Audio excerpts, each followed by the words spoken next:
Bien, en respeto a los que ingresaron a la hora y para tratar de ser puntuales y junto con agradecer a todos los saludos que nos llegan, a don Fernando, don Lourdes por ahí, don Jorge Manríquez y otros amigos, a todos ellos muchas gracias por los saludos. Bienvenidos una vez más a estos encuentros que sostenemos casi todos los jueves y viernes, donde queremos mantenernos al tanto, al día, y por qué no decirlo, mantenernos juntos en estas circunstancias tan extrañas, irregulares y a lo que no estamos acostumbrados, donde tenemos tanto que decirnos y tan pocos minutos para contactarnos. Lo que no podemos dejar de hacer es, como siempre, estimados socios y amigos, es agradecer, ¿no? Hemos seguido manteniendo una preferencia a todas nuestras corporaciones, lo cual nos apoya en nuestra gestión y nos dice que estamos haciendo algo por todos nuestros socios para cual fuimos justamente creados como asociación gremial. Me refiero al apoyo que le han dado a todas nuestras corporaciones, como es a Ciberservicio, como es a nuestro TIC, a quien hacemos un llamado especial para seguir haciendo los aportes del 1% para capacitación que se están empezando a ocupar y mucho, a nuestro centro de especialismo tecnológico, que ya viene próximamente en una fase 2, a Cimeta Asesoría, que siempre apoyando, ¿no es cierto?, la gestión de ustedes, a Cimeta Eventos, que hemos innovado ahora por sistemas de teleconferencias, estos eventos especiales a los cuales nos ha llevado esta nueva circunstancia de cuarentena y otros. Por supuesto, a nuestro TEC, con capacitaciones justamente en este mismo sistema. Todas nuestras capacitaciones están ahora por sistema online, ¿cierto? Para capacitar de la mejor manera, capacitar para crecer, como decimos siempre. Por supuesto, todo el apoyo que nos han dado nuestros socios, digno de destacar, hicimos una campaña donde con computadores más bien usados hemos podido acceder a una educación online a todos nuestros alumnos, entregándole computadores refaccionados y recargados, ¿no es cierto? Y con algún apoyo importante de Enel que se cuadró ahí con internet para estos jóvenes. Por supuesto, también agradecer la confianza que han entregado al Centro de Evaluación y Certificaciones de Competencias Laborales, nuestro centro que ha seguido funcionando. Agradecido eso, por supuesto, algunos avisos que siempre es importante hacer. No está aquí escrito, pero quiero comunicarles que nos han avisado, nosotros teníamos el día 29, la próxima semana, una charla súper interesante con el Ministerio de Obras Públicas, ¿cierto? El ministro Alfredo Moreno, que nos han pedido posponer. Ya les comunicaremos la nueva fecha. La verdad que es entendible en esta situación estos cambios de programación, producto de las circunstancias que también están viviendo nuestros ministerios y nuestro ministro por ende. Pero sí tenemos el 28 de julio a las 9:30 la charla Recomendaciones para abordar el nuevo escenario laboral, con la pregunta que ya nos estamos haciendo todos. ¿Estamos preparados para el retorno al trabajo? Por supuesto, es un apoyo. Hablábamos siempre de estas 3 pandemias que nos atacan, el virus probablemente tal que nos tiene todavía preocupados y que nos sigue preocupando por el rebrote que pudiera eventualmente venir, esperemos que no sea. Después hablamos también de lo que es esa grave pandemia, si le podemos llamar así, económica, pero también tenemos una que le llamamos la psicosocial y que tenemos que atender. Hemos tenido un par de charlas sobre esto y queremos seguir insistiendo en este tema. Hagámonos la pregunta, ¿estamos preparados para el retorno al trabajo? Esto se da con el psicólogo Juan Eduardo Corigoitía. El 26 de agosto, quiero recordarle, es nuestra cumbre anual, el Foro Anual de la Industria 2020, absolutamente online. Vamos a transmitir desde un estudio de TVN y vamos a subir la señal vía EMOL TV para que ustedes estén ese día escuchando la nueva industria motor de la reactivación económica y del empleo. Es un tema súper interesante que además pasa por otros temas también que vamos a abordar en esa oportunidad. Lo esperamos ese día absolutamente gratis para todos ustedes. Bien, no podemos partir una reunión de nuestra asociación sin agradecerle a nuestros auspiciadores que siempre nos apoyan. Por supuesto me refiero a quien siempre nos transmite eso de vivir con ganas, independiente de lo que esté pasando, hay que vivir con ganas y para eso nos ayuda la Caja de Compensación y Asignación Familiar Los Héroes. La Asociación Chilena de Seguridad, porque ya sabemos que nadie cuida mejor a los trabajadores de Chile. Molicop, entregando valor hasta los confines del mundo.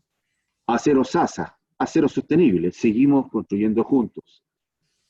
Sintac, simplificamos tu mundo. Elotec de CIMED, como ya lo decíamos, capacitando para crecer, hoy más que nunca. Credit Core Capital, la excelencia, nuestro compromiso. Indura, del grupo Air Products, soluciones integrales con gases y soldaduras. Asimet Asesorías, apoyamos tu gestión. Y por supuesto nos acompaña siempre Cap Acero, siempre con Chile.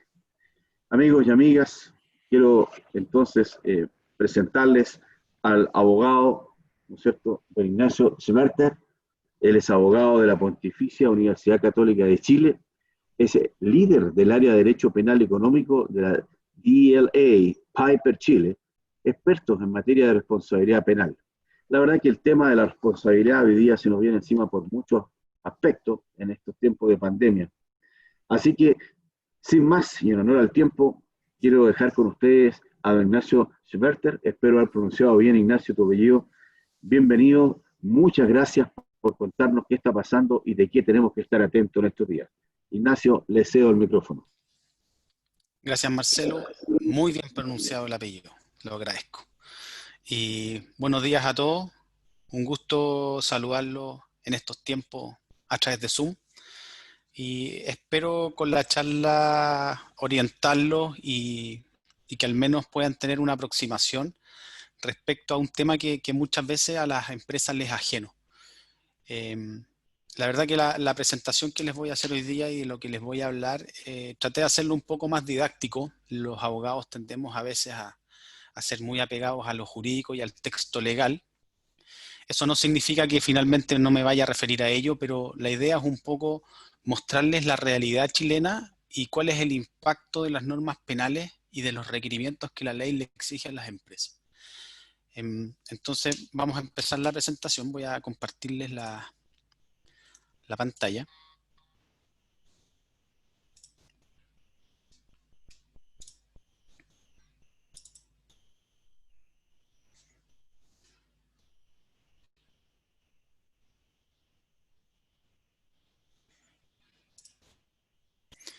Espero puedan verla ahí. Si me pueden hacer un gesto, si es que aparece, ya. Entonces, como les comentaba, la verdad que la responsabilidad penal empresarial es de reciente data en Chile. La responsabilidad penal de la persona jurídica partió aproximadamente el año 2009 y la verdad que esto es un tratamiento bastante nuevo y sin embargo en el extranjero es un tema que ya está bastante tratado y avanzado. Y la verdad que acá en Chile, dada nuestra realidad, no es un tema que muchas empresas tomen en cuenta y la verdad que yo les voy a demostrar que es un tema que sí tienen que tener en cuenta y de a poco ir tomándole el peso, porque incluso hoy, a través de ciertas modificaciones legales, se está profundizando mucho en cuál va a ser la responsabilidad penal que le va a caber a la empresa el día de mañana, ¿ya? Entonces, primero, lo importante que ustedes vean y que tomemos el peso de cuál es el contexto actual. Primero, tenemos un Chile que desde el 18 de octubre del año pasado hasta el 11 de marzo, y pongo esa fecha porque fue esa época en que se declaró la pandemia del coronavirus a nivel mundial, Chile ya venía con un escenario bastante complicado. El estallido social nos golpeó a todos y particularmente a cierta parte de la industria. Y a continuación, a nivel mundial, con el coronavirus y la declaración de pandemia, desde el 11 de marzo del año 2020, cuando parten los confinamientos, eso se profundiza y viene a crear una nueva realidad tanto a nivel nacional como a nivel mundial. ¿Y qué ocurre? Viene un debilitamiento progresivo e intenso de la economía mundial, donde hay empresas que trae consecuencias. Por ejemplo, hay empresas con servicios esenciales que tienen que seguir funcionando, pero que tienen que adaptarse a las nuevas realidades de los confinamientos y de cómo tratar de cumplir sus funciones con las restricciones de desplazamiento que nos pone la autoridad. Y por otra parte tenemos otras empresas que no prestan servicios esenciales, pero que igual tienen que tratar de sobrevivir en estas aguas que hoy día las denominamos turbulentas. ¿Ya? Hay una ola que nos está viniendo encima y que hay que tratar de sortearla como sea posible. Y la verdad que esto en su inicio se esperaba que fuese corto, pero ya llevamos desde marzo hasta la fecha en cuarentenas progresivas, selectivas, y hoy día nos encontramos en que en la región metropolitana, donde hay gran parte de la industria, estamos absolutamente confinados hace 2 meses. Entonces eso genera una situación adversa. ¿Y cuáles son las consecuencias que eso genera? Primero, tiene que haber una adaptabilidad de las empresas a esta nueva realidad. Segundo, un alto desempleo. Hoy día las cifras nos hablan de casi 2 millones de desempleados y quizás un poco más. Y también una nueva realidad que antes no existía y que hoy día todos han tenido que afrontar, que es el denominado teletrabajo. ¿Ya? De hecho, han salido normas hoy día y a comienzos de la pandemia donde se reguló el teletrabajo, donde se exigen ciertas cosas a los empleadores respecto a los trabajadores. ¿Y qué implica el teletrabajo en forma tan explosiva y tan intempestiva? Que hay una mayor exposición al riesgo por parte de la empresa, en una serie de controles, en lo que hace el trabajador en su domicilio. Conversábamos con Marcelo antes del inicio de la audiencia, qué es lo que tiene que hacer el empleador respecto al trabajador, qué cosas le tiene que entregar, qué es lo que tiene que cumplir el trabajador. Entonces, son muchas situaciones que hoy día están convergiendo para que la empresa se adapte a esta nueva realidad que hoy día vamos en una carretera avanzando a mucha velocidad y tenemos que ir adaptando a la empresa a esta nueva realidad. ¿Y qué va a ocurrir? Que las empresas hoy día están puestas a prueba, ¿ya? Están puestas a prueba respecto de qué? Del requerimiento que le exige la ley de que exista el famoso compliance, ¿ya? Y entendamos el compliance, que ustedes muchas veces lo han escuchado, me imagino yo, el compliance officer, los modelos de cumplimiento, y la verdad que es un tema bastante amplio, ¿ya? De los modelos de cumplimiento desde el punto de vista de la libre competencia, desde el punto de vista laboral, del derecho al consumidor, etcétera, ¿ya? Pero hoy día, lamentablemente, el compliance está orientado, en Chile al menos, sin perjuicio que eso se entienda en una generalidad y que ojalá las empresas así lo entiendan, en Chile al menos el compliance o los modelos de cumplimiento están orientados a la parte penal, ¿ya? Y es evitar que la empresa, como una estructura, se vea beneficiada por la comisión de delitos. Entonces, eso es lo que hoy día nos va a poner a prueba la realidad. O sea, ya estamos en un contexto absolutamente adverso y frente a esa adversidad es cómo va a responder la empresa y cómo van a responder sus programas o sus modelos de prevención, si es que los tenemos, en esta nueva realidad. ¿Y cuáles son las preguntas? Aquí vamos a ver, ¿cumplen los objetivos estos modelos de prevención que tenemos? Vamos a tener que adoptar uno más fuerte. ¿El oficial de cumplimiento o el encargado de prevención está a la altura? ¿Estará capacitado? ¿Le proporcionaremos los medios? ¿Estarán las herramientas para que él cumpla su labor? Entonces hoy día vemos que es el momento, como yo les pongo ahí, en que se van a ver todas las virtudes y todos los defectos de la empresa y también de sus modelos o de cumplimiento que adapten. Entonces, ¿cómo enfrentamos en esta nueva realidad? ¿Y qué implica esta nueva realidad? Primero, que los delitos a nivel mundial en este contexto aumentan. Y eso es una realidad. Nosotros siempre los abogados que nos dedicamos al tema penal hablamos de que nuestra realidad es contracíclica. ¿Ya? Cuando los problemas, cuando la economía va bien, es cuando menos trabajo tenemos. Pero cuando se producen estas crisis como las que están hoy día, es cuando en unos meses más vamos a empezar a tener más trabajo, porque es la época en donde más delitos se cometen. ¿Cuáles son las principales actividades que se afectan a nivel de pandemia? Obviamente, primero, como en primer lugar, siempre está la actividad empresarial, también está la actividad financiera y, por cierto, la gubernamental, porque aumentan los riesgos de corrupción. Y también existe una opción de que proliferen las estafas, hay delitos informáticos precisamente a través de los teletrabajos. Por ejemplo, a través del tema de la actual pandemia empiezan los tráficos de medicamentos, a los apoyos gubernamentales a las empresas, a las personas, como tienen dinero en sus cuentas y hay apoyos gubernamentales a esos dineros y la gente está necesitada, empiezan las estafas piramidales, la gente que les ofrece retornos a unas tasas y la gente cae, es los famosos esquemas Ponzi, y así podemos ir señalando una serie de situaciones que se van a producir y que son constitutivas de delito. Ahí obviamente me referí a los apoyos del gobierno, la inyección de los recursos, y una cosa muy importante es que las empresas y los gobiernos, ante esta nueva realidad y ante la necesidad que tienen de cumplir con sus propios objetivos, flexibilizan mucho los procesos de adquisición. y eso también puede generar muchos problemas porque al tratar de sortear esta ola y cumplir los objetivos propios de la empresa, podemos caer en que esa flexibilización nos lleve a cometer delitos o que nosotros seamos víctimas de un delito de otra persona. ¿Ya? Dicho eso, los fraudes al interior de la empresa también aumentan, ¿ya? Y eso es lo que se le denomina el fraude ocupacional. ¿Y qué se entiende el fraude ocupacional? Y básicamente es aquel que se entiende como cometido contra la organización por sus propios funcionarios, directores o empleados. Ese es básicamente el delito cometido al interior de la empresa. Y de esto hay datos.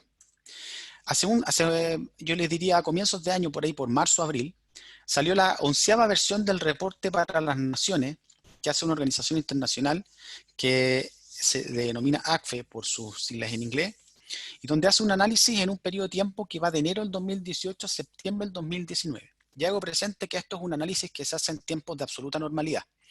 ¿Por qué? Porque esto claramente en tiempos anormales como los de hoy van a ir en absoluto crecimiento. ¿Y qué nos dice o qué nos dijo ese reporte para las naciones? Primero, que se analizó la situación delictual del fraude ocupacional en 125 países. Que se detectaron en esos 125 países 2.504 fraudes ocupacionales. Estos fraudes cometidos al interior de la empresa. Que eso generó en pérdidas totales de 3.600 millones de dólares.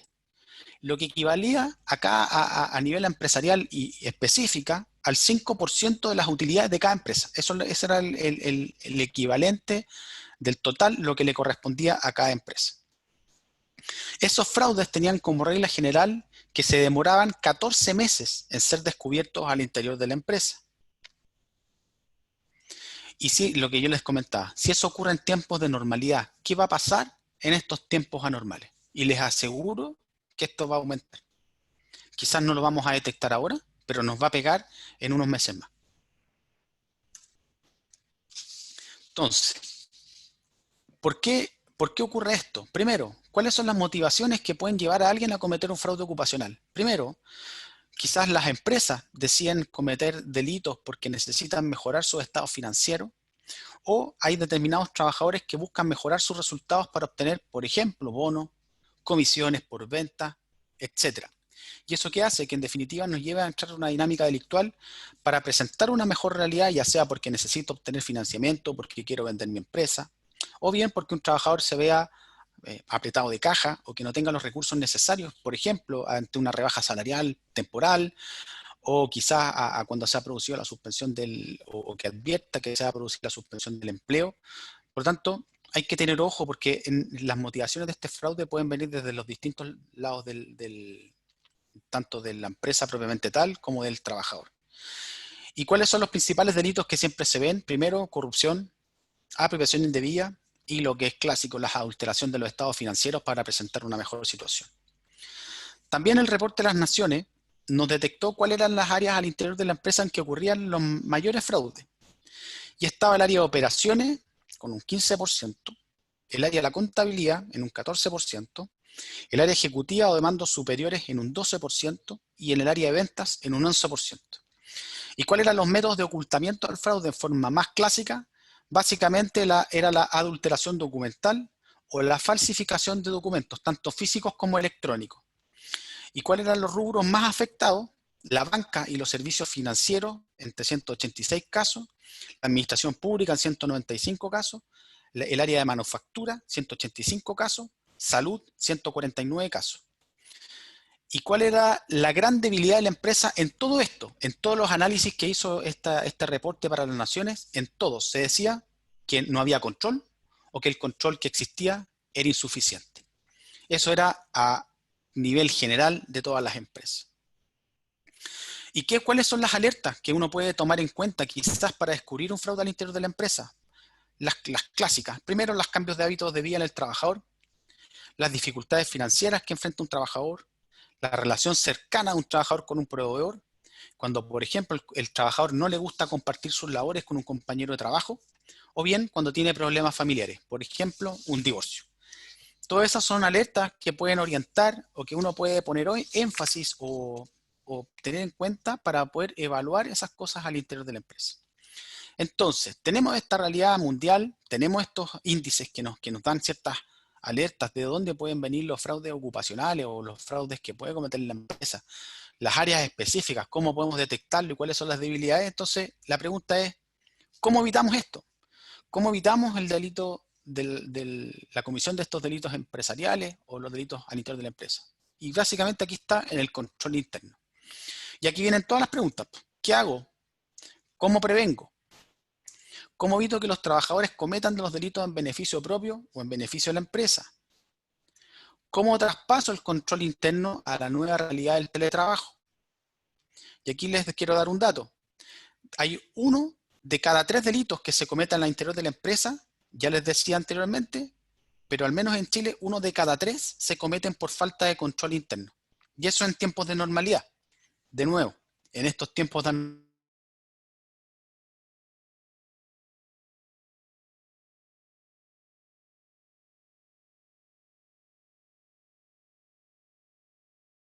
normalidad hay menos control, mayor exposición al riesgo, por tanto, esa cifra se va a acercar más hacia el 3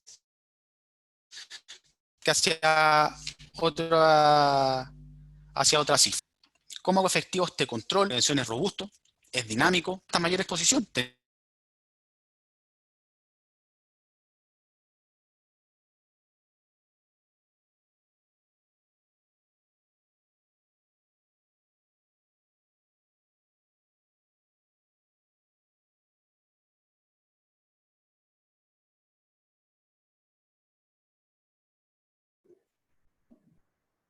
Ignacio, ¿estás por ahí todavía? Tenemos la presentación.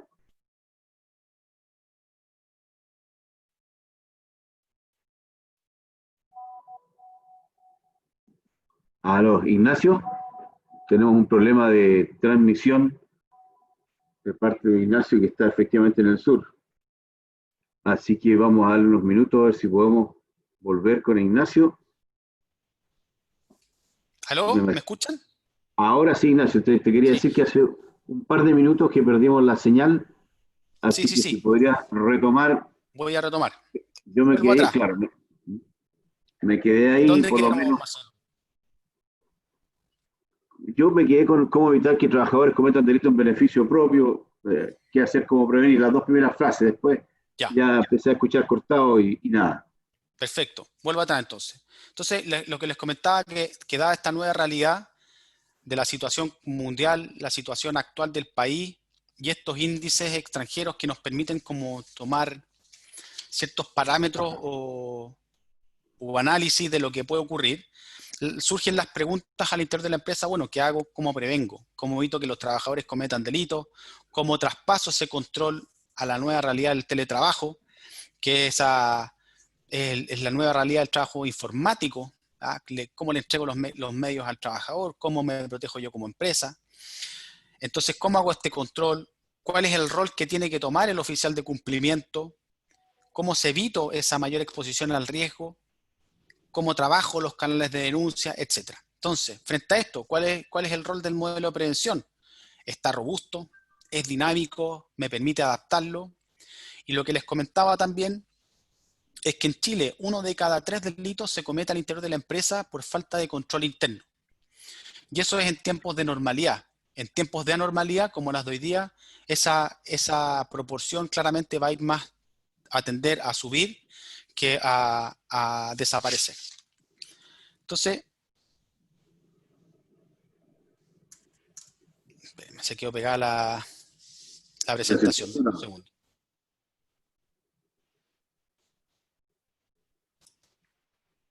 Vamos a volver a compartir para que no haya problema. Okay. Tú estás en el sur hoy día, ¿no es cierto? Estoy en el sur, sí. Claro. Es para compartir mientras tú buscas la presentación. Sí, Por supuesto, te agradecemos montones esta conexión desde allá, así que seguimos escuchándola con mucha atención y le pedimos entonces un poco de paciencia a todos los que nos escuchan y nos ven, digamos, por este esfuerzo que estamos haciendo con Ignacio desde el sur-sur, desde la zona de la Araucanía. sí. Espero, Bueno, espero que ahí pueden ver la presentación o no. No veo todavía yo. Ya. Vamos a Con calma. compartir. Está súper interesante lo que nos estás contando, así que bien vale esperar estos minutitos para volver a retomar. Disculpen los inconvenientes técnicos, pero no es fácil esta, para los abogados al menos. Claro. No, pero tranquilo, si estamos atentos y como te digo, ha sido hasta el momento es bastante... Bueno, ahí sí, ¿o no? Ahí sí, ahí estamos Ya. viendo. Vamos, entonces, ya Marcelo. Entonces, como les contaba, ¿cuál es la realidad empresarial chilena? Primero, claramente en Chile yo les podría decir que hay una falta o hay insuficiencia de un control interno. ¿Ya? Yo creo que acá en Chile en general no tenemos esta cultura del cumplimiento o del compliance. Somos bastante, o tenemos todavía esta creencia del que no nos va a pasar a nosotros. Y eso, en definitiva, es lo que esa falsa confianza es lo que muchas veces genera los problemas. Y ya les voy a demostrar por qué. ¿Ya? Entonces, de acuerdo a datos públicos que están en la Comisión para el Mercado Financiero, al 31 de marzo del 2020, ¿ya? Y estos son análisis que se hacen respecto a las sociedades anónimas que están supervigiladas por esta institución. Entonces, ¿qué nos dicen? Que más de la mitad de las sociedades anónimas declaran que no cuentan con procesos internos que permitan monitorear en tiempo real los riesgos de la empresa. Y asimismo, la mitad de las sociedades anónimas supervigiladas por la CMF declaran no tener procedimientos de capacitación para prevenir delitos. Y eso, nuevamente, en tiempos de normalidad, imagínense cuando la exposición al riesgo es mayor, tenemos prácticamente el 50% de las empresas que no tienen ningún riesgo, o sea, no tienen ningún control, ni siquiera mínimo, a nivel preventivo de lo que puede ocurrir respecto al interior de la empresa o fuera de ella al que se cometa algún delito. En Chile, y estos son datos recientes, solo el 3% de las empresas reciben o están preparadas para recibir denuncias respecto de delitos que se cometan tanto por algún trabajador en beneficio de la empresa como un fraude al interior de la empresa. El 61% de los empleados no denuncia, a pesar de saber que habían conductas antiéticas o que se habían cometido delitos. El 31% de los trabajadores cree que no hará nada si se denuncia. Por lo tanto, hay una poca confianza con la empresa respecto de aquello. El 17% no cree que va a haber una confidencialidad en la denuncia. Por lo tanto, por esos motivos no denuncia. Y el 3% no denuncia por temor a represalia. Entonces, esto nos da cuenta de que hay una realidad dual. Hay que ver cómo prevengo y cómo soy capaz de reaccionar frente a esa denuncia o esa prevención. Por lo tanto, el modelo de prevención o cumplimiento tiene que estar pensado tanto como para prevenir, para ver qué es lo que voy a hacer si es que en algún minuto soy víctima de ese ataque al interior de la empresa o cuando alguien comete un delito por la empresa. Y en pequeñas empresas o pymes, el riesgo es adicional. Y esto es una cuestión que les quiero dejar, no voy a entrar en un detalle porque esto abarcaría mucho más, pero hay un riesgo adicional y es que las pequeñas empresas o pymes hoy día fueron muy afectadas. Y de hecho a partir de ellas se tuvo que crear estos famosos préstamos con garantía estatal del FOGAPE. Pero el riesgo que ellas presentan es que ingrese el crimen organizado mediante financiamientos desinteresados, entre comillas, porque claramente eso va a tener algún requerimiento o algún favor o una petición de favor a futuro. Pero aquí les quiero dejar un ejemplo. Hace 2 semanas atrás salió un artículo en el New York Times y que fue replicado acá en el Diario Financiero y fue una adquisición que hicieron 2 instituciones financieras en Inglaterra respecto de una empresa italiana que estaba financiada por la mafia calabresa Ndrangheta. Entonces, ¿qué nos requiere eso? Que aquí hay financiamiento del crimen organizado que tiene liquidez hoy día absoluta para entrar a prestar dinero en aquellos lugares donde el Estado no llega.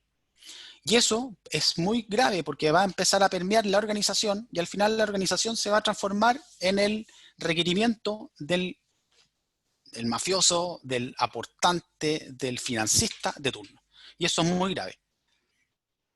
Y eso ya pasó en Italia y respecto de eso fueron instituciones inglesas de bastante renombre que no advirtieron eso y que después se dieron cuenta que adquirieron bonos que provenían o que estaban garantizados por la mafia.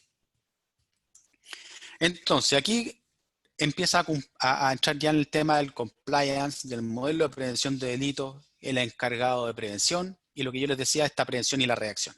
Entonces, ¿cómo adapto el control interno? ¿Cómo lo flexibilizo? ¿Estoy dispuesto a flexibilizarlo para asumir mayores riesgos? ¿Cómo soy capaz de traspasar esa información al trabajador? ¿Cómo puedo cambiar esa falsa creencia de que no va a ocurrir y definitivamente prever? ¿Cómo mantengo la estructura actual? ¿La puedo modificar? ¿Debo ser proactivo o no? Y este es el rol del encargado de prevención. En definitiva, ¿soy capaz yo como oficial de cumplimiento darle viabilidad a la empresa, lograr que la empresa pueda funcionar a pesar de todos estos riesgos externos, sin hacerle que ella caiga en una conducta delictual o permitiendo que no se cometan delitos al interior de la empresa? Y acá yo lo que les decía, en Chile, y una vez se lo escuché a un exponente y lo encontré muy bueno, el oficial de cumplimiento, el encargado de prevención, en Chile tiene el desarrollo de un adolescente. Y eso quiere decir que están en desarrollo, que está empezando su vida útil. Y eso en contraposición a los países más desarrollados, donde ya el oficial de cumplimiento o el encargado de prevención es un adulto, ¿ya? Que está dado y está empoderado de su situación porque hay una cultura mucho más antigua. Entonces, ¿qué va a ocurrir? Que vamos a tener en Chile a aquellas empresas que tengan una cultura de compliance versus otras que no. Y eso se va a notar también en el rol del oficial de cumplimiento o en el encargado de prevención, versus las empresas que tienen un compliance más estricto lo van a ver como una inversión, las que no como un costo. Y ahí es donde las empresas tienen que evaluar en qué lado quieren estar, porque ahí se va a notar también cuál es el buen oficial de cumplimiento, el buen encargado de prevención, al que tiene los medios, el que tiene las herramientas, al que lo capacitaron, el que sabe entender y ver la empresa cómo hacerla funcionar, versus aquel que no tiene los medios, que no está capacitado, que frente a esta situación se paraliza, se aterra y al final entrampa a la empresa restringiéndole casi cualquier actividad porque tiene susto de que ocurra algo. Y eso es lo más nefasto que le puede pasar a una empresa. Y por eso hoy día el rol del oficial de cumplimiento, el encargado de prevención, es el más importante, porque en definitiva va a permitir proteger a la empresa, va a permitir que esa empresa se desarrolle en esta nueva normalidad y que no sufra perjuicios adicionales, ya sea por comisión de delitos para afuera o al interior de la empresa. Y por eso aquí les pongo que él tiene que ser el guía para que la empresa logre navegar esta ola turbulenta. Él tiene que conducir a la empresa en esta nueva normalidad. Y eso es muy importante y ojalá que participen los comités de crisis asesorando a todo nivel porque su visión es muy importante.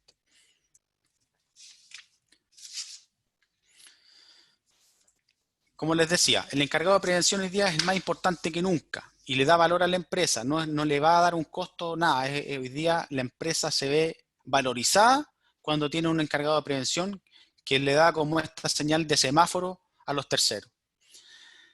Dudas que va a enfrentar un oficial de cumplimiento o unas normas de compliance. Primero, ¿qué pasa con el trabajo remoto? Las fugas de información, la intervención informática.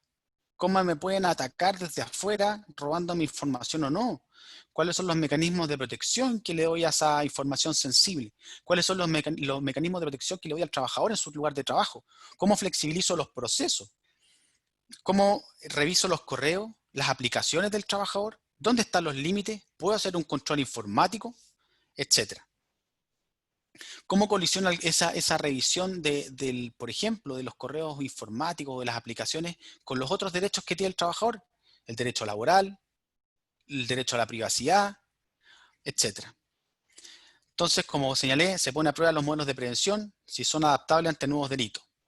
Por ejemplo, en esta nueva, además de los catálogos típicos delictuales de la responsabilidad penal, dentro de la época de pandemia tenemos 3 delitos que se han surgido o que han tomado relevancia. Primero, la obtención fraudulenta de las prestaciones con cargo al seguro de desempleo. ¿Ya? Cuando las personas o cuando las empresas sometían al trabajador a una suspensión del contrato de trabajo, tenían que hacer una presentación jurada, una declaración jurada ante la AFC.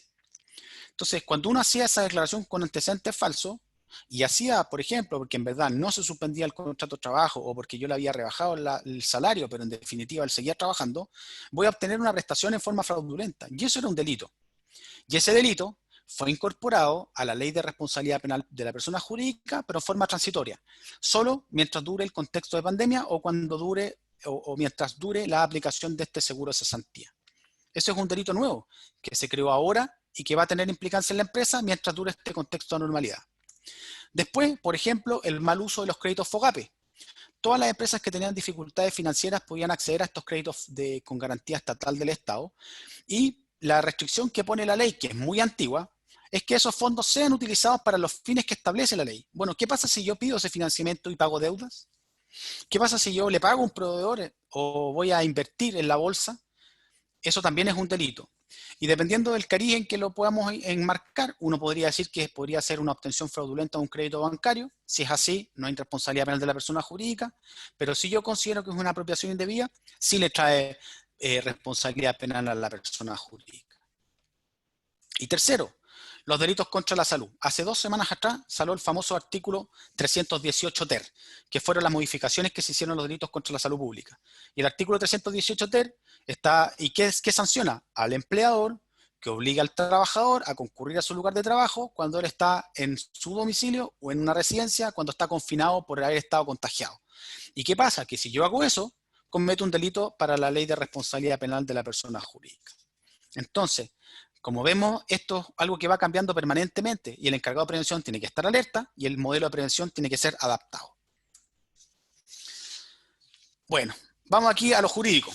Mucho antecedente práctico y teórico, pero vamos a ver dónde está la responsabilidad penal de la persona jurídica y cómo esto, si bien partió muy tenue, hoy día va avanzando de a poco a darle forma, y les aseguro que en el futuro esto va a ser aún más duro para las empresas.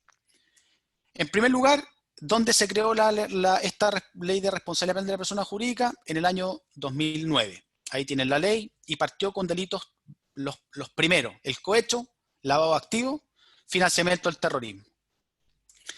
Después, el año 2018, 9 años después, se incorporan a la ley de responsabilidad penal de la persona jurídica los delitos de receptación, negociación incompatible, corrupción entre particulares, apropiación indebida, administración desleal y la corrupción privada. Y después, en enero del año 2019, se volvió a ampliar este catálogo a la contaminación de agua, a la pesca ilegal y a la contaminación de otros agentes. Y le puse otras porque la verdad que son muchas figuras particulares, pero lo que le quiero demostrar que en esto es que aquí ustedes ven que hay una ampliación del catálogo de delitos, que cada vez se le van metiendo a este saco más delitos. Y yo les voy a decir que ese saco va a aumentar.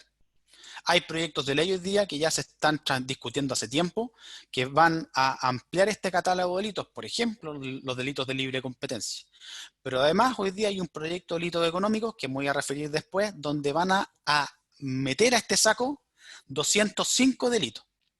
Por lo tanto, la exposición de la responsabilidad penal de la persona jurídica va a ser mucho más fuerte. Y esto va a ser así, va a cambiar. Entonces, es mejor tomarle conciencia hoy que tomar conciencia más tarde, cuando sea más complejo desde el punto de vista práctico, por la cantidad de situaciones que vamos a tener que abordar. ¿Y cuál es el fundamento de atribución de responsabilidad penal a la persona jurídica? Básicamente, el defecto en la organización, básicamente el incumplimiento de las tareas de la supervisión, de supervigilancia y del control interno. Y hay una doble vía de imputación. ¿Cuándo yo le atribuyo responsabilidad penal a la persona jurídica? Bueno, cuando el delito se comete por sus máximos responsables, que son los que tienen capacidad de decisión, de organización o de control, o cuando alguien bajo su mando, o sea, que está bajo estas personas ejecutivas, y ellos no ejercieron el debido control, esos trabajadores cometieron un delito. Y la responsabilidad penal de la empresa no es alternativa, sino que es cumulativa a la persona física. Y eso es muy importante, porque si el trabajador o el ejecutivo comete un delito en beneficio de la empresa, lo sancionan al trabajador, y eso me sanciona, por esa acción me van a sancionar penalmente a mí. Y ojo, que es muy importante, como la sanción de la responsabilidad penal de la persona jurídica está basada en el defecto del control interno, en este defecto de la organización por no supervigilar, puede darse la paradoja que en un juicio penal el ejecutor del delito, este ejecutivo, el trabajador, sea absuelto por falta de prueba, y la empresa, no obstante ello, sí sea sancionada penalmente por no haber cumplido con este mecanismo de control o de supervisión sobre la ejecución de ese delito. Y eso ha pasado en la realidad y puede pasar en el futuro. ¿Qué tipo de persona jurídica responde penalmente, de acuerdo a la ley? La verdad que la ley no define lo que es una persona jurídica, por lo tanto hay que recurrir a una concepción extrapenal, y ese es el concepto que todos tenemos de persona jurídica de empresa, ¿ya? Pero solo en Chile van a ser sujetos de responsabilidad penal las personas jurídicas de derecho privado, las empresas de derecho privado, y las empresas del Estado, no los ministerios, sino que son aquellas empresas que cumplan un rol en la actividad económica. ¿Y cuáles son las que se excluyen? Las que forman parte de la administración del Estado, obviamente las empresas que no son mercantiles, y las empresas que son de pantalla, ya que están solo, que son de papel, por ejemplo, para defraudar, etcétera, ¿ya? Y hay una posible exclusión, que eso obviamente se ve caso a caso, que son las personas jurídicas pequeñas, que generalmente se dan en los casos en que hay, por ejemplo, una sociedad por acciones, donde hay un accionista, o las EIRL, donde hay un socio, porque en ese caso, si es que sanciono al trabajador, podría vulnerar el principio del non bis in idem, que es el que yo no puedo ser juzgado dos veces por el mismo hecho. Por lo tanto, en ese caso solo se sanciona a la persona natural y no a la empresa. Y la estructura de la imputación, bueno, como ya les señalé, está partida en dos. Primero, por estos ejecutivos que cometen un delito, siempre que la comisión del delito es la consecuencia de la falta de control o supervigilancia, y por las personas que están bajo su mando y que no fueron o no cumplieron lo que les establecieron sus superiores. ¿Cuáles son los requisitos de este delito? Primero, que sea cometido por una persona física, natural, que tiene que ser en directo e inmediato interés o provecho de la persona jurídica. Ya requiere ese elemento subjetivo. Tiene que haber un beneficio. Si no hay beneficio, no hay delito. Ahora, puede haber, por ejemplo, un beneficio indirecto. Si con la acción que yo ejecuto ahorro un costo, no hay un desembolso específico, pero le ahorro a la empresa un costo, también. ¿Ya? Por ejemplo, el ejemplo típico es si estamos en una empresa que vierte productos químicos y en vez de tomar un tambor con desecho, va y los tira en la tierra y eso contamina una napa subterránea. Claro, le estoy ahorrando un costo a la empresa porque no va a pagar por deshacerse de ese producto, pero en definitiva está contaminando las aguas, y eso también es un delito respecto, le genera un costo indirecto, un beneficio indirecto, y eso también es sancionable de acuerdo a la ley de responsabilidad penal de la persona jurídica. Y tercero, que si ha sido cometido en interés propio o de un tercero, no se sanciona penalmente a la persona jurídica, ¿ya? Porque aquí claramente el beneficio tiene que recibirlo, tiene que haber sido en provecho de la persona jurídica y no un tercero. Los modelos de prevención de delitos, ¿ya? Y aquí estos están en la ley de responsabilidad penal de la persona jurídica, que es la ley 20.393. Y lo importante es que este modelo de prevención supuestamente es esta estructura que nos va a dar cierta protección frente al día de mañana si somos investigados por la Fiscalía por la comisión de un delito. Y lo importante es que ese modelo de prevención tiene que estar adoptado e implementado con anterioridad a la comisión del delito. No sirve nada que sea el mismo día o el día siguiente, ¿ya? ¿Por qué? Porque esto va a demostrar una cierta cultura corporativa respecto al cumplimiento de la ley. Y básicamente, ¿cuáles son las condiciones? Primero, que haya una opción de un modelo en la organización, da lo mismo cuál, pero que obviamente tenga los mecanismos propios y que permita al encargado vigilar y controlar. Que haya un encargado de esa vigilancia, que es el encargado de prevención, que tenga poderes autónomos, iniciativa, control y sea dotado de los medios necesarios. Que haya una elusión fraudulenta por parte de quien comete el delito, ¿ya? Que sea el sujeto activo quien comete el delito eludiendo el modelo de prevención. No, que no sea una cultura corporativa, sino que aquí, no obstante yo haber capacitado y entregado toda la información, quien cometió el delito lo hizo eludiendo el modelo de prevención. Y que hay una diligencia del encargado de prevención. Esos requisitos, básicamente, o condiciones, son las que nos van a permitir el día de mañana decir, oiga, yo hice todo lo que estaba a mi alcance, pero más que eso no puedo hacer. Por lo tanto, a mí como empresa no me pueden sancionar. Sanciona a la persona natural que hizo esto. Pero yo como empresa hice todo lo que estaba a mi alcance y cumplí con lo que me exigía la ley. Y entre esto está la famosa certificación del modelo de prevención. ¿Sirve de algo? La verdad que la ley dice que ojalá el modelo esté certificado, pero la verdad que en la práctica no sirve. Si bien da como una luz de que el proceso está bien hecho y que se cumplieron ciertos requisitos propios, si es que el modelo de prevención está certificado pero no está implementado en la práctica, no sirve de nada. porque la fiscalía me va a poder investigar igual, me va a demostrar que yo no lo implementé, que la certificación estaba muy bien colgada en la pared de mi oficina, pero que en la práctica no estaba aplicado. Y si no está aplicado, no va a servir de nada esa certificación y ese modelo de prevención. Por lo tanto, hoy día lo que realmente importa es demostrar que ese modelo de prevención está aplicado en la práctica, que está vivo y que en definitiva sirve de algo. Y aquí un dato. En Chile, solo 248 grupos empresariales tienen un certificado vigente. Casi no existen pymes o medianas empresas con un modelo de prevención. Y esto aquí, lo que yo les decía al principio, no hay mucha conciencia del compliance. ¿Qué le pasa a una empresa que comete un delito y que se le atribuye responsabilidad penal de la persona jurídica? ¿Cuáles son las sanciones de la ley? Primero, la más grave, que es la disolución o la cancelación de la persona jurídica. Y aquí van en orden de preponderancia. La prohibición temporal o perpetua a celebrar actos y contratos con el Estado. Hay muchas empresas que eso puede ser el ataúd y no permitirles funcionarles nunca más. La pérdida parcial o total de beneficios fiscales o la prohibición absoluta de recepción por un periodo determinado. Multas a beneficio fiscal y penas accesorias, la publicación de un extracto de la sentencia, el comiso y el entero en arcas fiscales de una suma proporcional a la inversión realizada. Esas son las sanciones que están en la ley, ¿ya? ¿Cuáles son los delitos que están o que hoy día atribuyen responsabilidad penal a la persona jurídica? Aquí los voy a mencionar, no voy a entrar en detalle de ellos porque la verdad que eso podría dar por una charla específica, incluso varias charlas. Pero está el lavado de activos, que como tal, el lavado de activos es un delito que se nutre de delitos base, ¿ya? O sea, para la estructura penal, tiene que haber un delito que genere un enriquecimiento y que después yo utilice ese enriquecimiento, esos bienes ilícitos, y los oculte, disimule su origen, etc. ¿Ya? Entonces, para yo poder lavar un activo, necesito un delito base. Ya hay más de 30 delitos base que permiten que se lave dinero o laven activos. No lavar de dinero es lavado de activos. Por lo tanto, si bien el catálogo es restringido de 11 delitos aproximadamente, quizás un poco más, a partir quizás de la figura del lavado de activos podría ser mucho más, porque hay muchas figuras que no están en el catálogo, pero siendo delitos base, me permiten ser sancionados por el delito de lavado de activos. ¿Ya? Esta es una cuestión más compleja desde el punto de vista del aspecto penal jurídico, pero es para que lo tengan presente.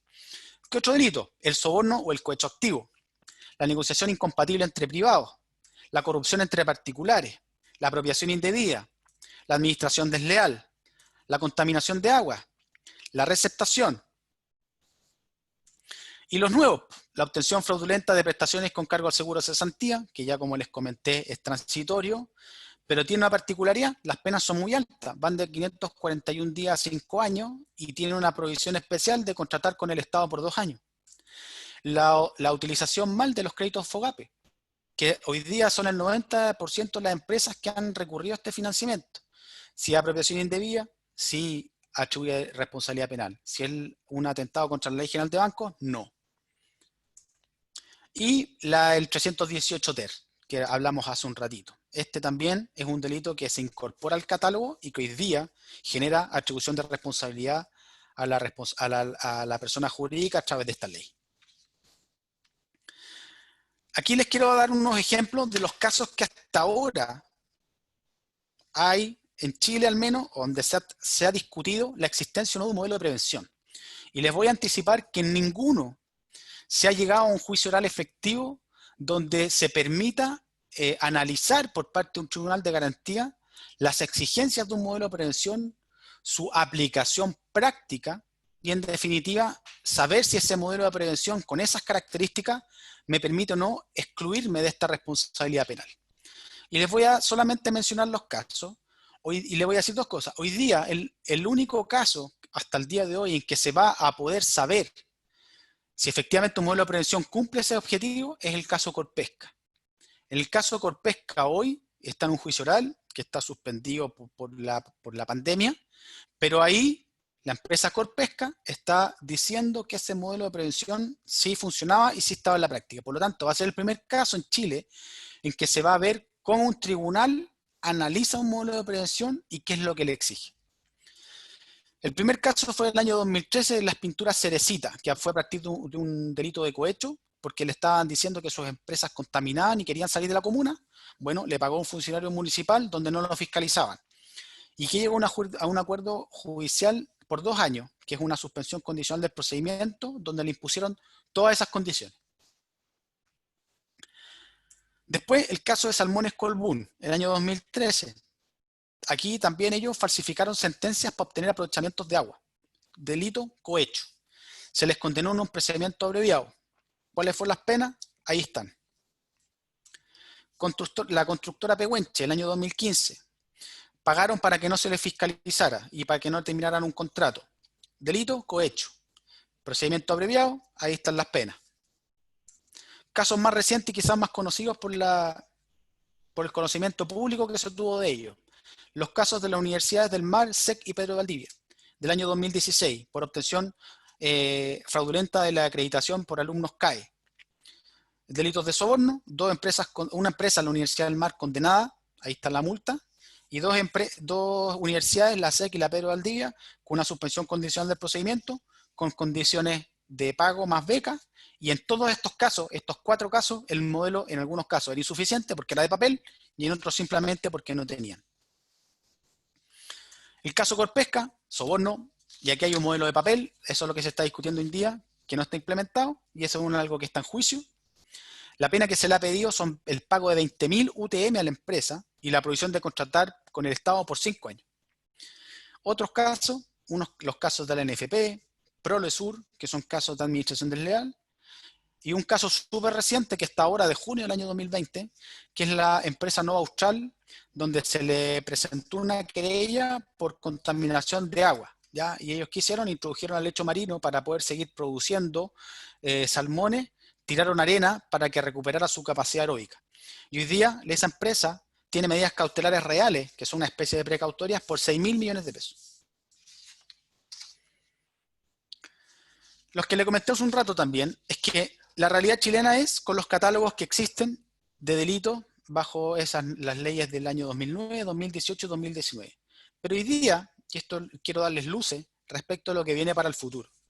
Hay un proyecto de ley sobre delitos económicos que surgió por un grupo transversal de parlamentarios luego del estallido social, ¿ya? Y era básicamente que aquí ya no se podía permitir más que la criminalidad económica no se sancionara o bien que recibieran penalidades muy bajas. Entonces, se presentó un proyecto de ley con los siguientes requerimientos. Primero, los fundamentos, que hay una certidumbre a la imposición de la pena a la criminalidad económica, que hay una represión adecuada, obviamente esto nació post-estallido social, y que hay una sistematización de la criminalidad económica con penas propias, comiso de ganancias y días multa, una nueva estructura de pena. Y en este proyecto de ley de delitos económicos se hace un catálogo o se sistematiza tanto delitos del Código Penal como de normas que están fuera del Código Penal y se habla de una criminalidad económica que afecta a 205 delitos. Y en lo que a nosotros respecta, en la modificación que se quiere hacer en la ley de responsabilidad penal de la persona jurídica, es decir, que esos 205 delitos que se están incorporando como criminalidad económica sean de aquellos que permitan atribuir responsabilidad penal a la persona jurídica. Y aquí ya entramos en delitos de mercado de valores, delitos de libre competencia, delitos ambientales, el catálogo es infinito. Y eso, este proyecto de ley va a abarcar o está abarcando 4 áreas temáticas. Primero, y en lo que a nosotros nos respecta, está dentro de esas 4 áreas un área específica, ya porque se está haciendo una definición específica de delito económico, hay un régimen especial de pena, los comisos de ganancia y reforma de distintos cuerpos legales. Pero dentro de eso se está perfeccionando la ley 20.393, que es la ley de responsabilidad penal de la persona jurídica. ¿Y qué se está haciendo respecto de ella? ¿O qué se va a hacer? ¿O qué es lo que se quiere hacer? Se quiere aumentar el catálogo de delitos a estos 205, que ya les señalé. O sea, vamos a pasar de 11 o 12 a 205 delitos que van a atribuir responsabilidad penal a la persona jurídica. Simplifica el modelo de prevención. Permite a la empresa que tome ella en su propia decisión qué es lo más favorable de acuerdo a su propia realidad para prevenir la ocurrencia de estos delitos. No exige la certificación, ¿ya? Y esto un poco va de la mano de lo que yo les señalé, que aquí lo que importa es el proceso más que ese papel que me diga que está bien hecho. Es demostrar que el modelo está vivo.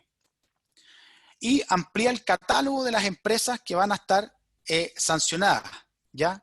Aquí lo que pide, además de las empresas de derecho privado y las del Estado, que obviamente no son las gubernamentales, incorpora a los partidos políticos, a las personas jurídicas religiosas de derecho público y a las universidades del Estado. Y acá hay un cambio de atribución, ¿ya? Que lo que se entiende hoy día es que el delito sea cometido como consecuencia de una falta de control. Y aquí lo que se va a cambiar es el paradigma, es que esa falta de control favorezca la comisión del delito. Entonces lo que quiere aquí es decir, o qué es lo que se quiere hacer con esto, es demostrar que la empresa no está construida como una empresa dedicada a cometer delitos, que no se dedique a favorecer la comisión de delitos. Y eso tiene importancia desde el punto de vista jurídico. No para ustedes, que quizás es práctico, pero ya en una investigación penal ese cambio de nomenclatura es muy importante respecto a la intención con que se desarrolla o no una determinada conducta.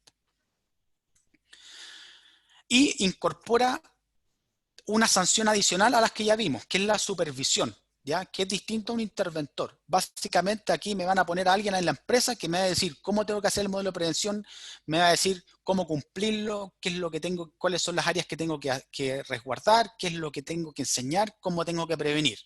Y eso va a ser como una sanción posterior e incluso me lo pueden poner como una especie de medida precautoria. Y amplía también el círculo de las personas vinculantes, que ya no solamente hoy día pueden cometer este delito o pueden ser sujetos activos los ejecutivos, que es la plana mayor, o los subalternos, sino que también a ajenos, que les llaman los gestores de intereses ante terceros. Por ejemplo, bajo esta nueva ley, un abogado que asesora a una empresa y que comete un delito por la empresa va a permitir que la empresa responda a través de la ley 20.393. Por lo tanto, amplía el espectro de personas que pueden cometer un delito y que impliquen en una responsabilidad penal de la persona jurídica. Y eso es muy importante porque la empresa aumenta aún más su exposición al riesgo de lo que está hoy. Y también elimina el beneficio económico como un criterio de imputación. Ya no se requiere un beneficio. Por lo tanto, baja un requisito respecto del cual la empresa puede ser sancionada penalmente. Y también viene a solucionar un problema que no existe, que no hay en esta ley actual, no en la antigua ley, en la actual, es que soluciona el problema de la responsabilidad penal de los grupos empresariales. Bajo la nueva ley que se quiere promulgar, se puede buscar una sanción a través de grupos empresariales. O sea, a partir de una actuación, podría llegar a todo el grupo empresarial. Y como particularidad nueva, es el comiso de ganancia, días multa, que son días de aplicación de multa en base a los ingresos de la empresa. Por lo tanto, pueden llegar a sumas muy cuantiosas. Y eso es espero que les haya servido, que los oriente. Es un tema que da para mucho y que probablemente para muchos de ustedes sea quizás un poco desconocido. Y bienvenidas las preguntas. Y también, si algún otro día me quieren invitar a hacer otra charla específica, ningún problema. Yo primero agradecerte, Ignacio, realmente clara, corta y concisa, porque aquí no pretendemos en este tipo de conferencias que nadie quede experto. Para eso tenemos expertos a quien podemos recurrir, entre los que están ustedes, por supuesto, como estudio, o los propios abogados, ¿cierto?, que pueda tener cada uno. En este caso, es re interesante haber escuchado por lo menos que hay todo un marco importante legal, y hay varios conceptos que tú pasaste a tocar.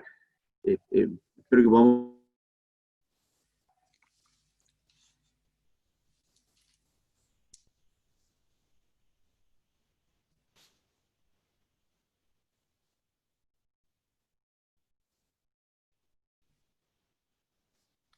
Se quedó Marcelo pegado, parece.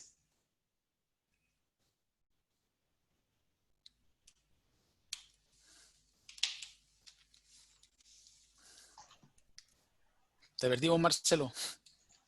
Se le acaba de caer la conexión a don Marcelo, pero en el fondo tenemos algunas preguntas que te las vamos a hacer ahora, Ignacio, en el aire. No sé si me escuchas bien. Perfecto. Súper. Mira, tenemos una primera pregunta de don Renato Reminiani, que él pregunta, ¿en qué nivel de la estructura de la empresa se inserta el oficial de cumplimiento? Ojalá que el oficial de cumplimiento, que la verdad que como les expliqué, ese concepto oficial o el compliance officer, ojalá que abarcara mucho más que el tema penal, bajo la nomenclatura de la ley 20.393, ese oficial de cumplimiento es el que se llama el encargado de prevención, ¿ya? Pero está bien ocupado la terminología en cuanto a oficial de cumplimiento. Ojalá que esté en una plana gerencial y que dependa del directorio, que no dependa de otro mando, porque tiene que tener autonomía, tiene que tener línea directa con el directorio y ojalá mantener comunicación fluida e información periódica al directorio. Perfecto. También él pregunta, ¿a quién afectan las penas privativas de libertad cuando la empresa es condenada? ¿Al representante legal? Ya, eso es un tema importante. Bueno, la responsabilidad penal siempre es personal. Personal me refiero a personas naturales. La estructura de la imputación penal siempre está pensada en la ejecución de una acción humana, ¿ya? Y por eso las querellas siempre, o las persecuciones se hacen respecto de personas naturales y son ellos los que responden por un delito, ¿ya? Lo que pasa es que con la responsabilidad penal de la persona jurídica se hace una ficción legal y se le atribuye una participación penal a partir de una ficción, que es decir, que la empresa no cumplió este rol de supervigilancia. Por lo tanto, no es que la empresa sufra una pena privativa de libertad. Lo que sufre la empresa son las sanciones que vimos en la ley, que son disoluciones, prohibición de contratación, etc. Quien responde penalmente bajo el cargo penal del delito que se cometió propiamente tal, que son esos delitos que mencioné en el catálogo, es la persona que lo ejecuta, la persona natural que lo ejecuta. Si fue un ejecutivo, un mando superior, esa persona. Si es que efectivamente le corresponde o no asumir un presidio real, ¿ya? Porque recordemos también que está la ley 18.216, que son las penas sustitutivas y que muchas veces la gran crítica que se hace a la criminalidad económica es que nunca se cumplen penas privativas de libertad, ¿ya? Y eso es porque hay una estructura que lo permite. Pero la verdad es que por una atribución de responsabilidad penal de la persona jurídica, nadie va, o por la ley 20.393, ninguna persona va a sufrir una pena privativa de libertad. La que sufre la pena es la empresa con las sanciones que establece la ley. ¿Ya? Esa es la diferencia.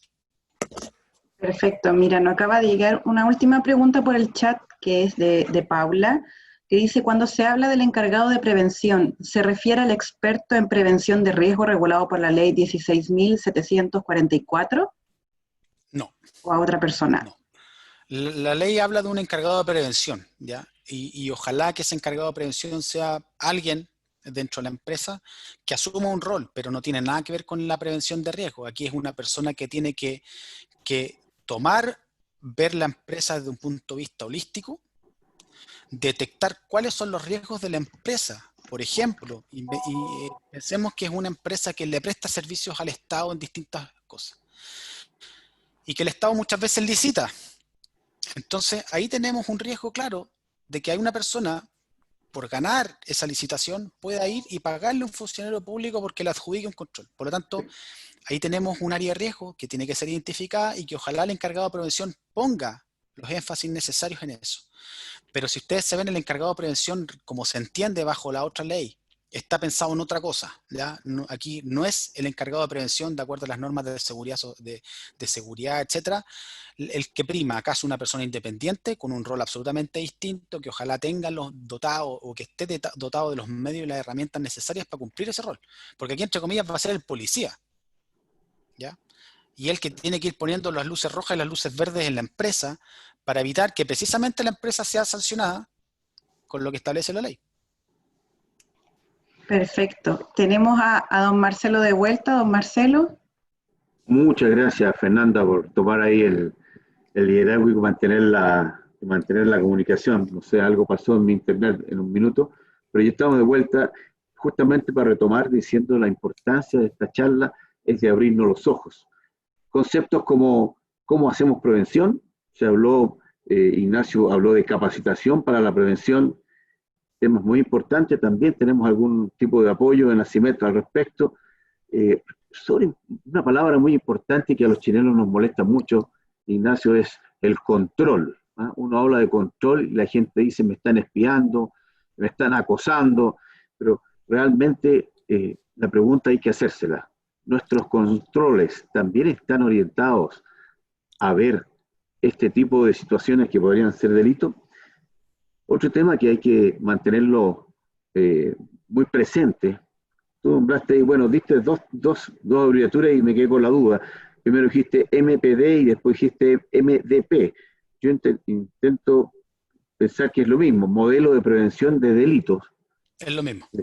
¿Ah? Es lo mismo, ¿no es cierto? Pero Sí. también la pregunta va, entonces, ¿tenemos nuestro modelo desarrollado? ¿Lo hemos conversado con nuestra gente, con nuestros directivos, con nuestros abogados? Hay un tema súper delicado que nosotros le hemos dado duro en el último tiempo, sobre todo con esta situación que tiene que ver con todo online, ¿no es cierto? Home office u otras así, que tiene que ver con la ciberseguridad. Muchos delitos van por ese lado. Hay varias preguntas que nos siguen haciendo, pero yo entiendo que esto es para abrirnos los ojos. Vamos a leer si hay otra pregunta acá, como para ir cerrando.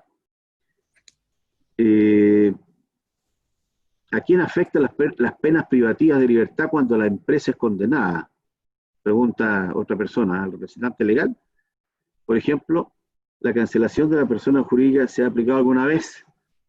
No sé si nos puede Sí, responder y redondear un poco, Ignacio, porque en honor al tiempo tuyo y el tiempo de todos los presentes, podemos dejar abierto después un diálogo por escrito en algún web, en alguna web. sí, la verdad yo no tengo ningún problema. A mí yo me había hecho el tiempo hasta las 11, así que si quieren seguir haciendo preguntas, absolutamente a su disposición.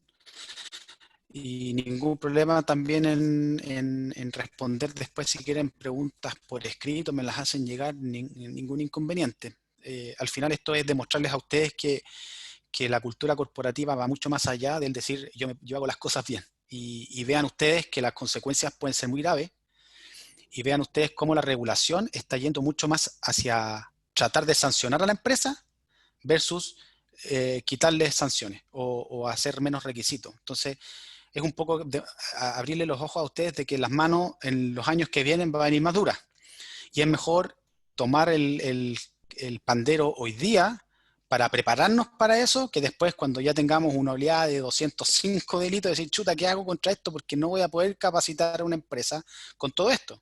Más aún cuando una empresa se compra otra, se fusiona con otra, entonces se van produciendo muchas cosas en el camino, ¿ya?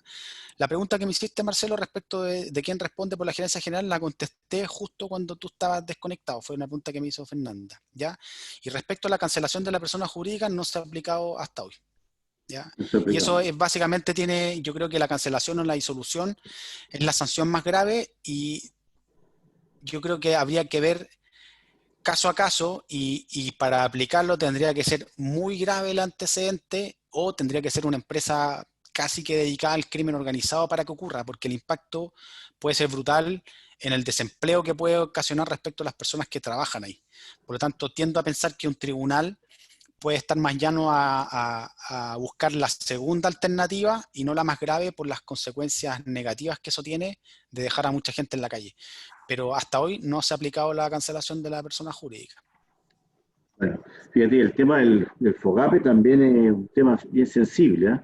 La verdad que la gente que está en situación financiera complicada y ha accedido a este tipo de apoyo fiscal, también estas crisis te obligan a veces a entrar en estos gastos que a lo mejor no eran los que estos créditos pretendían. ¿Eso, tú tienes algún caso de eso? Esto, lo que tú comentaste, ¿es porque algo ha pasado o porque existe una ley? Ahí tú nos hablabas de la 20.393 del año 2009, de la 21.121 del 2019. Sí, Eh, no, el tema del FOGAPE, la verdad que es un tema que surgió ahora a propósito de la pandemia y los financiamientos a los que podían adherir las medianas o pequeñas empresas.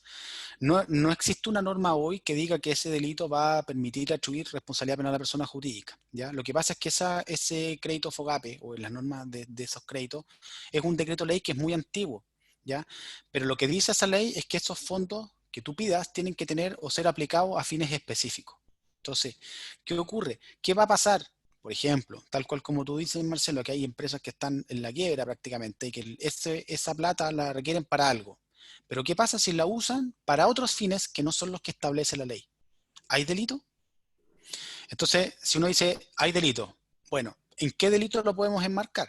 Y hay dos figuras que a uno como penalista le surgen a la vista. Primero, la obtención fraudulenta de crédito bancario. Es decir, yo le digo al banco, le presento antecedentes falsos, porque digo que voy a utilizar esas plata para lo que dice la ley, pero en verdad no lo hago.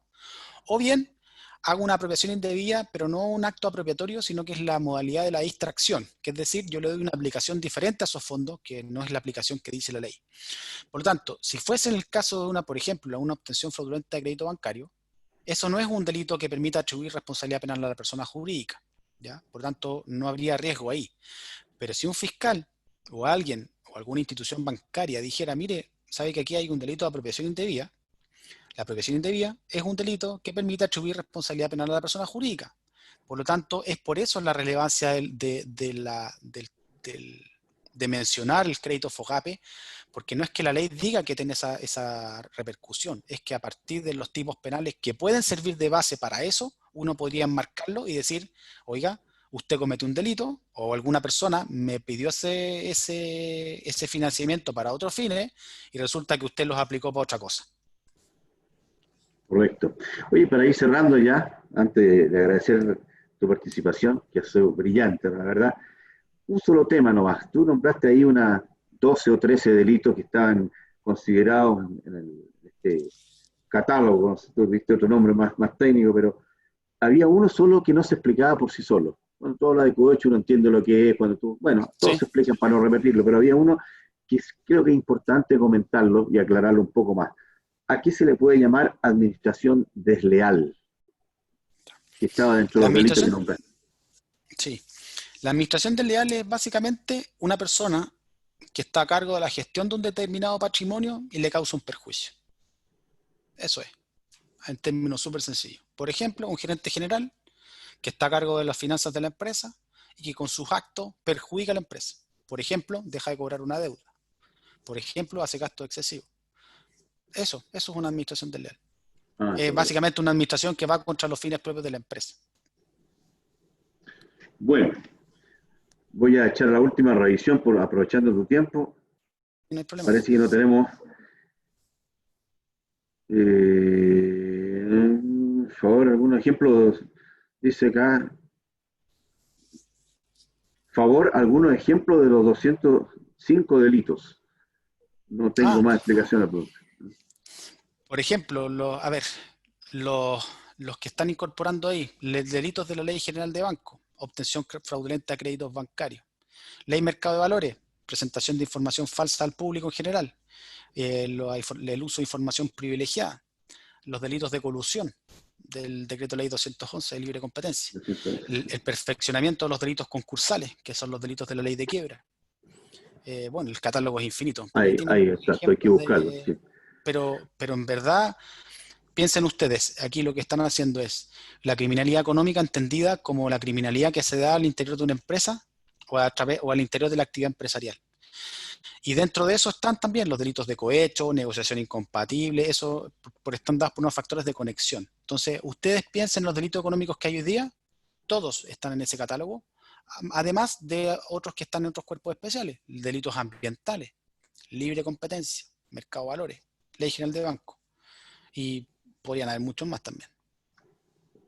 Bueno, la verdad que yo creo que el mensaje, ahora saliendo ya de la parte más técnica que nos ha compartido Ignacio, yo creo que la mayoría, por no decir todos nuestros socios, que sabemos que gente que tiene buenas prácticas puede caer en delitos, a veces por desconocimiento o ignorancia de estos temas. El llamado entonces a hacer este modelo de prevención de delitos, a hacer estas capacitaciones, y mantenernos al tanto de los cambios que están habiendo, este aumento en este catálogo de delitos que se han ido sumando. Y por supuesto, eso estaremos nosotros atentos a ver si tenemos más charlas con Ignacio, que nos vaya aclarando algunos puntos que podamos tener. Por ahora, quiero agradecerle a todos quienes han estado en esta conferencia, en esta teleconferencia. Quiero agradecer realmente a Ignacio, ¿no es cierto?, esta exposición a modo de conversación. No pretendía hacer esto un, un estudio de cada empresa y lo que puede estar pasando, sino que abrirnos los ojos para que justamente no caigamos en temas que nos pueden complicar la existencia de nuestras empresas y nuestros puestos de trabajo.